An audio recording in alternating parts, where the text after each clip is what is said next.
Welcome back to Learning with Alexis. Today we're going to be going over connective tissue. So what is connective tissue? Connective tissue is a tissue in the body that maintains the structure of the body, and it also provides cohesion and internal support. You can think of connective tissue kind of like the glue of the body that binds stuff together, or like the filler. And with that being said, connective tissue has, a lot of them have very specialized functions, and they can vary widely. So types of connective tissue are going to be tendons, ligaments, bones, and even blood is connective tissue. So they do have a lot of functions in the human body, and we're going to be going over some of those functions today. So let's jump right in. So let's talk about the three main types of connective tissue.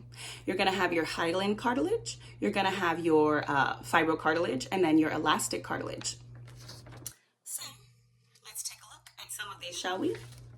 This first one is going to be your hyaline cartilage, and that one has a very smooth, almost glass-like texture, which makes it ideal for covering joints so that it can give that smooth, non-friction type of movement to that part of the body.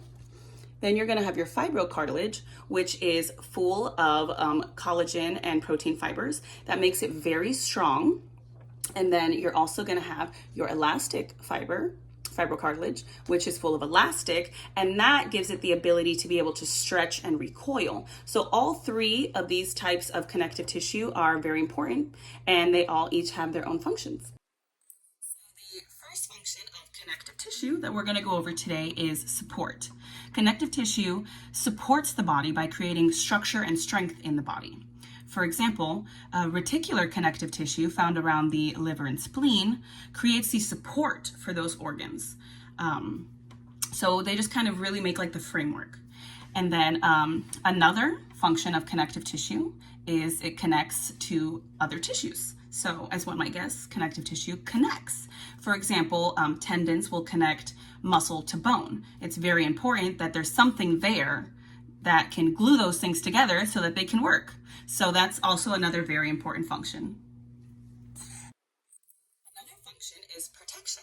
So cartilage is a type of flexible connective tissue that protects bones and joints by reducing friction and even acting as a shock absorber. Hyaline cartilage can be found in many joints in the body. And there are even some specialized connective tissues that help protect against microorganisms in the body. So they do provide protection for the body in multiple ways. Another function of connective tissue is transport. Blood is a specialized fluid connective tissue that connects all organ systems in the body, and it transports nutrients, oxygen, and waste throughout the whole body. Another function of connective tissue is chemical messaging. So lymph also is a specialized fluid connective tissue that transports signals throughout the body that allows the body to communicate with other parts of the body. So transport and chemical messaging kind of work hand in hand. The final function of connective tissue that we're going to touch on today is storing energy. So adipose cells store excess energy in the form of fat, and they can be found in the hypodermis of the skin. They provide extra cushioning and thermoregulation, so it's very important that we have something in our body like connective tissue that can store this extra energy for us. So with that being said, we have gone over what connective tissue is, types of connective tissue, and the functions of connective tissue, and they definitely have a lot of functions. So I hope that you learned a little bit with me today, and thank you for tuning in once again to Learning with Alexis. Until next time.